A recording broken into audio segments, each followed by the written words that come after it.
এমন আখলাকওয়ালা নবী, এমন সিফতওয়ালা নবী, কেন আমি আপনি এমন নবীকে ভালোবাসবো না? যেই নবী হাত বাড়াইলে আকাশের চাঁদ দ্বিখণ্ডিত হয়ে যায়, যেই নবী হাতের আঙ্গুলের ইশারায় আসমানের চাঁদ দ্বিখণ্ডিত হয়ে যায়। আল্লাহ কোরআনে বলছেন, আমার মুখের কথা নয়, ইকতারাবাতিস সাআতু ওয়ানশাক্কাল কমার। নবীজি কদম বাড়াইলে, পা বাড়াইলে সাত আসমানের উপরে বাইতুল মামুর নয়, শুধু আরশে আজিম পর্যন্ত চলে যায়। বলেন সুবহানাল্লাহ।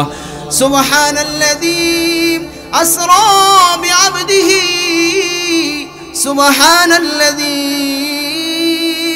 أسرى بعبده ليلا من المسجد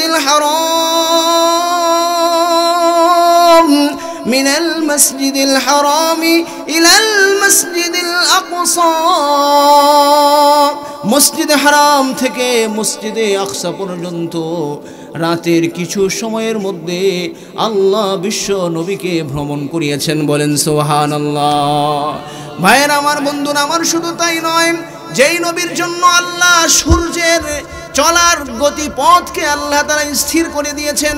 আল্লাহর নবী হযরত আলীর উরুর মধ্যে মাথা দিয়ে আল্লাহর নবী বিশ্রাম করতেছিলেন, চোখ লেগে যায়। হযরত আলী বলেন, আমি স্পষ্ট দেখতেছিলাম সূর্য যদি তার স্বাভাবিক গতিতে চলতে থাকতো আল্লাহর নবীর এক ওয়াক্ত নামাজ কাজা হয়ে যায়, কিন্তু আল্লাহর নবী বিশ্রাম করতেছেন, অনেকক্ষণ হয়ে যায়। আমি লক্ষ্য করলাম সূর্যের গতিপথ আল্লাহ যেন কিছু সময়ের জন্য থামিয়ে দিয়েছেন। বলেন সুবহানাল্লাহ। ভাইয়েরা আমার, আপনার নবীর কেমন সম্মান, কেমন আদর্শ, কেমন সিফতওয়ালা নবী, কেমন গুণওয়ালা নবী, কত সম্মানওয়ালা নবী। ওই নবী আমার আপনার কথা কতটা চিন্তা করেছেন, আমার আপনার কথা কত ভেবেছেন। আমার আপনার কথা চিন্তা করে রাতের আরামের ঘুমকে নবী বিসর্জন দিয়েছেন। আল্লাহর নবী উম্মতের কথা চিন্তা করে নিজের সব সুখ দুঃখকে আল্লাহর নবী বিসর্জন দিয়েছেন। একদিনের ঘটনা এমন আছে, আল্লাহর নবী রাতের বেলা বিছানার মধ্যে হঠাৎ নাই। আয়েশা রাদিয়াল্লাহু তাআলা আনহা বলেন, বিছানার মধ্যে খুঁজে দেখি আল্লাহর নবী কোথায় যেন চলে গেলেন। আল্লাহর নবীকে খুঁজতেছিলাম, আশেপাশে কোথাও নাই। আম্মা জান আয়েশা বলেন, আমি খুঁজতে খুঁজতে মদিনার কবরস্থান জান্নাতুল বাকিতে চলে গেলাম। জান্নাতুল বাকিতে গিয়ে দেখি আল্লাহর নবী কাঁদতেছেন আর বলতেছেন, ইন তুআযিবুহুম ফাইন্নাহুম ইবাদুক ওয়া ইন তাগফির লাহুম ফাইন্নাকা আনতাল আজিজুল হাকীম। ইন তুআযিবুহুম ফাইন্নাহুম ইবাদুক, যদি আপনি তাদেরকে শাস্তি দেন তারা তো আপনার বান্দা। ওয়া ইন তাগফির লাহুম, আর যদি তাদেরকে আপনি ক্ষমা করে দেন, ফাইন্নাকা আনতাল আজিজুল হাকীম, আপনি পরাক্রমশালী, আপনি প্রজ্ঞাবান। আম্মা জান আয়েশা বলেন, আল্লাহর নবী আয়াত পড়তেছেন আর কাঁদতেছেন, আয়াত পড়তেছেন আর কাঁদতেছেন। ভাইয়েরা আমার, বন্ধুরা আমার, আপনার নবী আমাদেরকে কত ভালোবাসতেন, আমাদের কথা কত চিন্তা করতেন। রক্তে রঞ্জিত, রক্তের সাথে জুতার সাথে পা জমাট বেঁধে গেছে, ওই কঠিন মুহূর্তে আল্লাহর নবী উম্মতের জন্য, যারা আল্লাহর নবীকে কষ্ট দিতেছিল তাদের জন্য এক মুহূর্তের জন্য অকল্যাণের কোনো দোয়া করেন নাই, কোনো রকম কোনো বদদোয়া করেন নাই। উহুদের প্রান্তরের ঘটনা কে না জানে, আল্লাহর নবীকে কি পরিমাণ আঘাত করা হয়েছিল, তাহেবের ময়দানের ঘটনা কে না জানে। আল্লাহর নবী সাল্লাল্লাহু আলাইহি ওয়াসাল্লাম তায়েফের ছেলেদের পাথরের আঘাতে আল্লাহর নবী রক্তাক্ত হয়ে জমিনে পড়ে যান।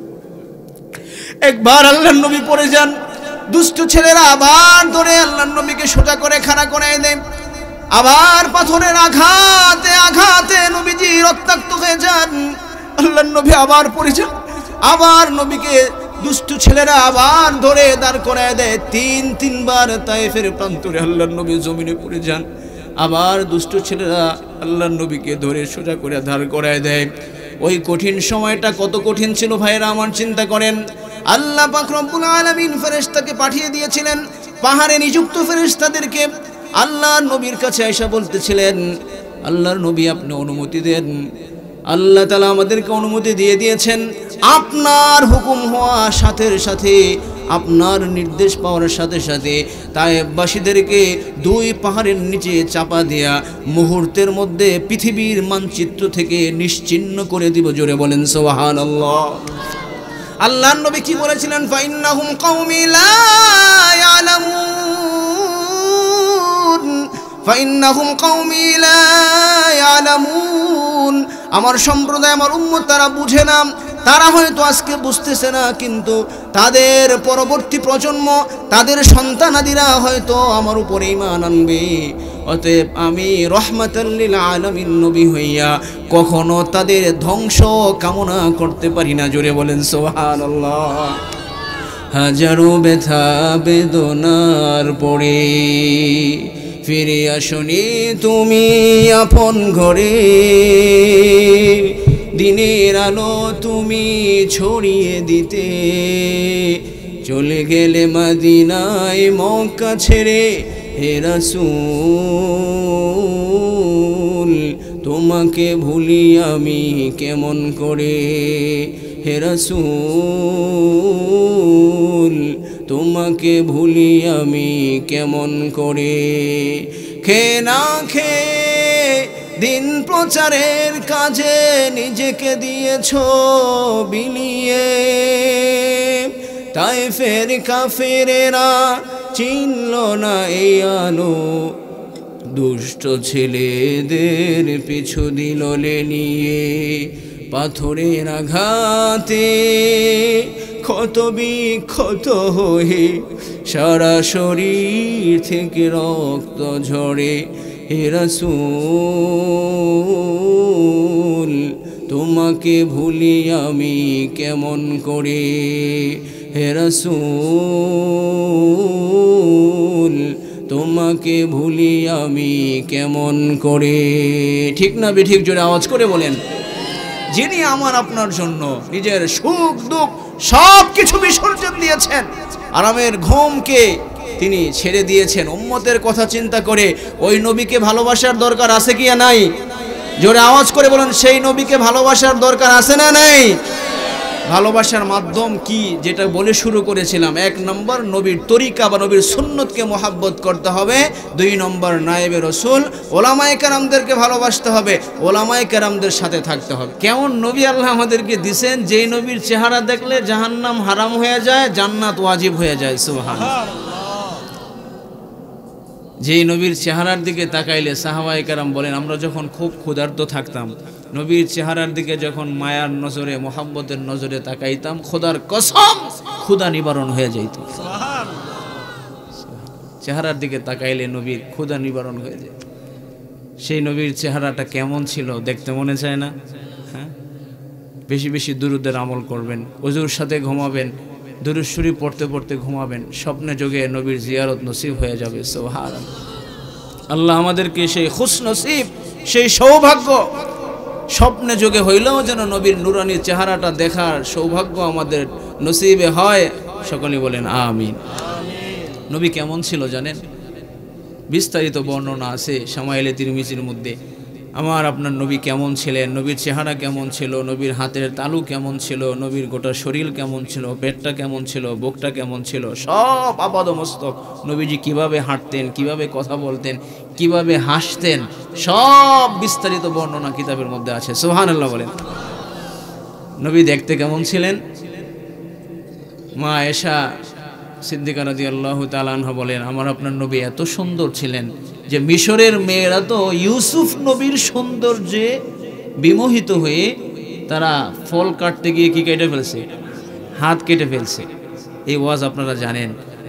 আম্মাজান আয়েশা বলেন, বিশ্ব নবীর সৌন্দর্য যদি দুনিয়ার মানুষ দেখতো তাহলে হাত নয় কলিজা কেটে ফেলতো। নবীর সৌন্দর্যে পাগল হয়ে বলেন সুবহানাল্লাহ। নবীর চেহারার নুরানির সৌন্দর্যে পাগল হয়ে বুঝতেই পারতো না। আমার আপনার নবী এত সুন্দর ছিলেন, সুঠাম দেহের অধিকারী একজন শক্তিশালী পুরুষ ছিলেন। নবী বলতেন যে আমার ডান হাতে 40 জন পুরুষের শক্তি আল্লাহ দান করছেন। সুবহানাল্লাহ। এই জন্যই তো মক্কার সবচেয়ে শক্তিশালী কুস্তিগির, যার নাম ছিল রুকানা, সবচেয়ে শক্তিশালী কুস্তি খেলায়, আল্লাহর নবী তাকে এরকম এক হাতে ধইরা 3 বার মাটিতে আছাড় মারছেন। সুবহানাল্লাহ বলেন। সবচেয়ে শক্তিশালী যে মাটির মধ্যে 3 বারই বাবা আছাড় দিয়েছেন। প্রথমবার দিয়েছেন আমি তো রেডি ছিলাম না, এই জন্য মনে হয় একবার দুইবার তিনবার নবী জমিনের মধ্যে তাকে শোয়াই ফেলছেন মুহূর্তে, চোখের পলকে। সুবহানাল্লাহ। এই জন্য আল্লাহর নবী এও বলছেন যে আল মুমিনুল কওয়ি খায়রুল মিনাল মুমিনিজ যায়িফ, শক্তিশালী মুমিন দুর্বল মুমিন থেকে উত্তম। যুবকদেরকে বলি, যৌবনের হেফাজত করতে হবে, শরীরে শক্তি সঞ্চয় করতে হবে। এখনকার যুব সমাজ তো চেহারার দিকে তাকাইলে গাল বাঁকা, চেহারার অবস্থা, মাজার অবস্থা, পিছনের অবস্থা, মনে হয় ডেক্কা দিলে মক্কা যাইব, হাঁটতে গেলে মনে পইরা যাইব। কি ভাব চেহারা, শরীরের চেহারার কোনো রকম কোনো সৌন্দর্য, কোনো লাবণ্যতা, কোনো কিছু নাই, দুর্বল একদম। বাতাসালি জোরে মনে হয় যে পাক্কা। কি বলেন? আল্লাহর নবী বলছেন আল মুমিনুল কওয়ি খায়রুম মিনাল মুমিনিজ যায়িফ, শক্তিশালী মুমিন দুর্বল মুমিন থেকে উত্তম। সুবহানাল্লাহ বলেন। আমার আপনার নবীর বুকটা ছিল উঁচা, পেটটা ছিল নিচা। আর আমি আপনি আমাদের অবস্থা কি? হাঁটলে পেট আগে চলে সবার, ঠিক না বলেন? আমার নবীর পেট ছিল নিচা, বুকটা ছিল উঁচা, প্রশস্ত ছিল। আমার আপনার নবীর নাকটা ছিল একদম খাড়া, বোচা ছিল না, খাড়া ছিল। দাঁতগুলো ছিল খুব পরিপাটি। সুবহানাল্লাহ বলবেন না? হাতের তালু একদম রেশমের মতো নরম ছিল, মুলায়ম ছিল। হাদিসের মধ্যে আসছে নবীর সাথে যখন কেউ মুসাফা করতেন, নবীর অভ্যাস ছিল নবী আগে হাত নিতেন না।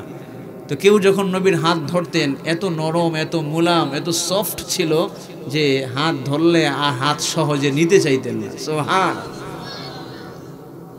মুসাফা করতেন। নবীজি মাথার মাঝখান দিয়ে সিঁতি কাটতেন, এরকম মাথার মাঝখানে সিঁতি করতেন।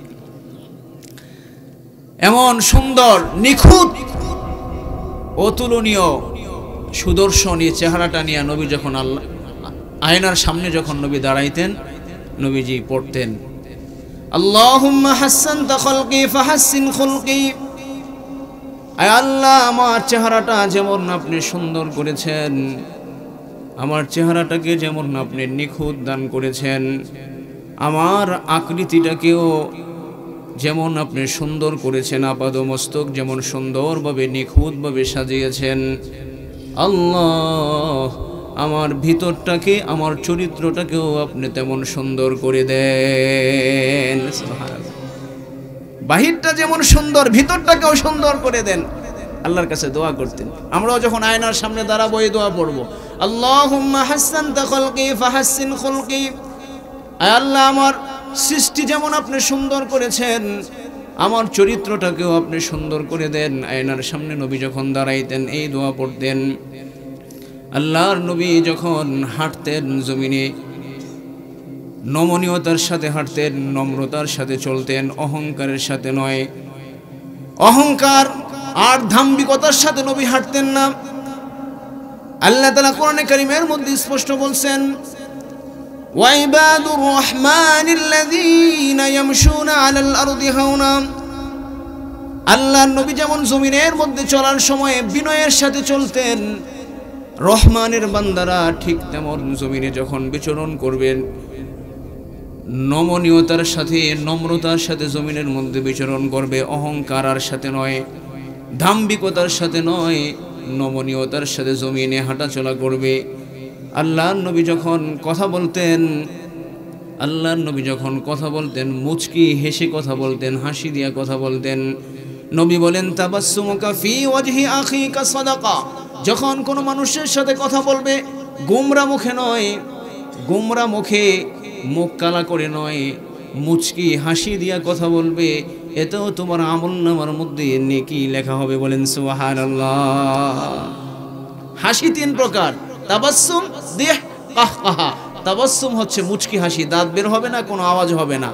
দেহকুন হচ্ছে আপনার আওয়াজ হবে না কিন্তু দাঁত বের হবে। আর কাহকাহ অট্ট হাসি, দাঁতও বের হয়েছে, আওয়াজ, শয়তানের হাসি। এই হাসি হাসা ঠিক না। আমার আপনার নবী মুচকি হাসতেন, আওয়াজ হতো না, দাঁত বের হতো না, চেহারার মধ্যে আনন্দের ভাব, হাস্যোজ্জ্বল একটা অবয়ব ফুটে উঠতো। বলেন সুবহানাল্লাহ। আল্লাহর নবী যখন কোথাও তাকাতেন, ইলতাফাতা জামিয়া, আর চোখে তাকাইতেন না। কোনো দিকে তাকানোর প্রয়োজন হইলে পূর্ণ ঘুরে তাকাতেন, ডানে তাকানোর দরকার হয় বামে তাকানোর দরকার হতো, যেদিকে তাকানোর দরকার হতো পূর্ণ ঘুরে তাকাতেন। বাঁকা নজরে আর চোখে আল্লাহর নবী কখনো দেখতেন না। বিশ্ব নবী কানা মুস্তাহিয়ান, অনেক লাজুক ছিলেন আল্লাহর নবী।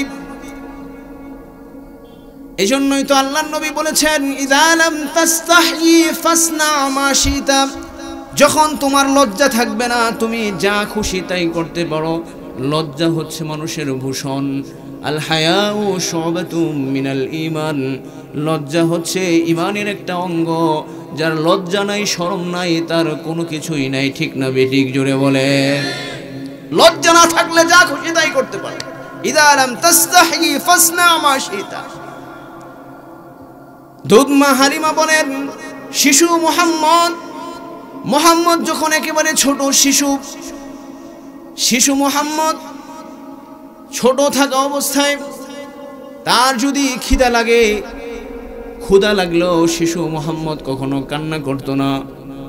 ব্যথা পাইলো, আঘাত পাইলো, শিশু মুহাম্মদ কখনো কান্না করতেন না। কিন্তু লজ্জাস্থান থেকে যদি কাপড়টা সরে যাইতো, লজ্জাস্থান থেকে কাপড়টা সরে যাওয়ার সাথে সাথে চিৎকার মেরে শিশু মুহাম্মদ কান্না করে ফেলতেন। ছুড়ে বলেন সুবহানাল্লাহ। কেমন গুণ দিয়ে আমার আপনার নবীকে আল্লাহ বানাইছেন, জোরে বলেন না সুবহানাল্লাহ। আল্লাহর নবী বিশ্ব নবী সাল্লাল্লাহু আলাইহি ওয়াসাল্লাম ইনসাফগার ছিলেন, মধ্যস্থতাকারী ছিলেন। দুজন ঝগড়া হইলে আল্লাহর নবী মিটিয়ে দিতে পারতেন। দুই পক্ষের কথা শুনে বিচার করতেন, কারো উপরে কখনো জুলুম করতেন না। অথচ আমাদের সমাজে অত বিচার হয়, বিচার তার পক্ষে যায় টাকা ক্ষমতা যার থাকে বেশি, বলেন ঠিক না? ক্ষমতা যার বিচার তার, টাকা বেশি যার বিচার তার পক্ষে অটোমেটিক হয়ে যায়। অপর পক্ষের যে পক্ষ অসহায় গরিব তার কথা শোনার দরকারও মনে করেন, আগে থেকেই বিচার রেডি, ঠিক না? ও ঠিক বলেন। এই জুলুমের বিচার হাসরের ময়দানে আল্লাহর আদালতে একদিন জালেম হিসাবে আল্লাহ পাকের কাঠগড়ায় দাঁড়াইতে হবে। দুনিয়ার বিচারক মণ্ডলী যারা ঘুষ খায়া বাজারে দেখা করিস কিছু দেইস, বিচার একটা ব্যবস্থা করে দিব মনে আছে না? এমন নাই? বুঝোস না তো কোনো কি দেওয়ান লাগবে, কোনো কি দেওয়ান লাগবে বুঝোস না, দেখা করিস বাজারে, বিচার একদিক দা মানে হয়ে যাবে না। কি বলেন? আল্লাহর আদালতে জালেম হিসাবে আল্লাহ পাকের সামনে কাঠগড়ায় দাঁড়াইতে হবে, ঠিক না? ও ঠিক বলেন। দুনিয়াতে কয়দিনে ঘুষ এই জুলুম বাণিজ্য কয়দিন করবা? দেখো না ইতিহাস কি বলতেছে। এখন তো আর ফেরাউন নমরুদের ইতিহাস বইলা তাদের ওয়াজ বইলা এখন আর পাবলিকরে বুঝাইতে হয় না। আল্লাহ আমাদের চোখের সামনে দৃষ্টান্ত গত 2-3 মাস আগে 5 আগস্ট এক ঝলঝল দৃষ্টান্ত আমাদের সামনে রেখে দিয়েছেন। এখন আর ফেরাউন নমরুদ তাদের ওয়াজ করে জুলুমের ভয়াবহতা বুঝানোর কোনো দরকার নাই। নব্য ফেরাউন যেটা বাংলাদেশ থেকে বিদায় হয়েছে তার ইতিহাস, তার কথা বললেই মানুষ ফেরাউনের রূপ বুঝতে পারে, ঠিক না বেঠিক? জোরে আওয়াজ করে বলে। ফেরাউনের ওয়াজ তো আর এখন দরকার নাই, নতুন ফেরাউন মাত্র বিদায় হইল দেশ থেকে। তার জুলুমের ভয়াবহতা, তার অবস্থা বর্ণনা করলেই মানুষ মোটামুটি একটা আইডিয়া হয়ে যাওয়ার কথা যে ফেরাউন কেমন ছিল। কারণ ফেরাউনের চেয়ে সে কোনো অংশে কোনো দিক থেকে কম ছিল না, ঠিক না বেঠিক? জোরে বলেন। ফেরাউনের চেয়ে সে কোনো দিকে কম। ফেরাউনের ইতিহাস অত বেশি জানিও না, আর ইতিহাস তো সেটা লেখা থাকে, সেগুলো পড়া, কিন্তু এটা তো চোখে দেখা। শত শত হাজার হাজার ওলামায়ে কেরামের হাতে পায়ে ডান্ডা বেরি পরানো অবস্থায় হসপিটালে অসুস্থ হয়ে গেছে, ওখানে পর্যন্ত হাতে পায়ে ডান্ডা বেরি লাগায়া জুলুম নির্যাতনের স্টিম রুলার সে চালিয়েছে। কাউকে পরোয়া করে নাই, কাউকে কোনো তোয়াক্কা করে নাই।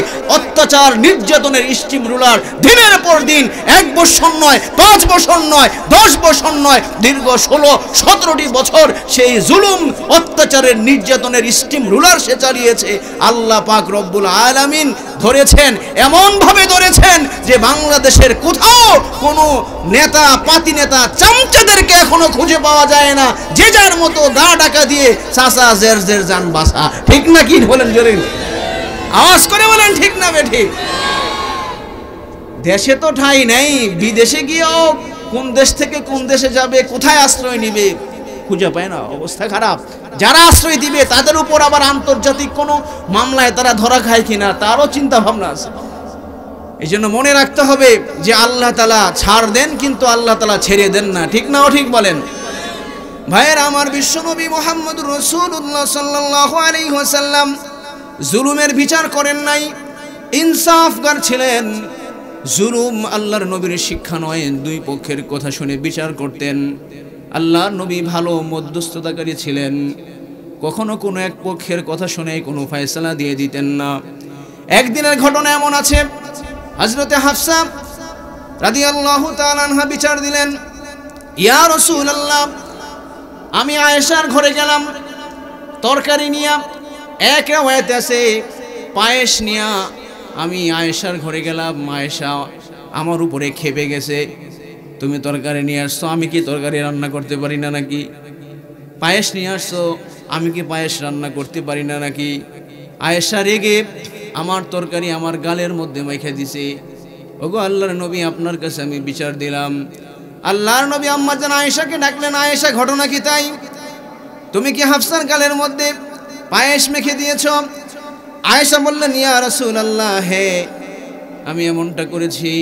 আল্লাহর নবী বললেন, আমার বিচার হচ্ছে ইনসাফের বিচার, আমার বিচার হচ্ছে কিসাস।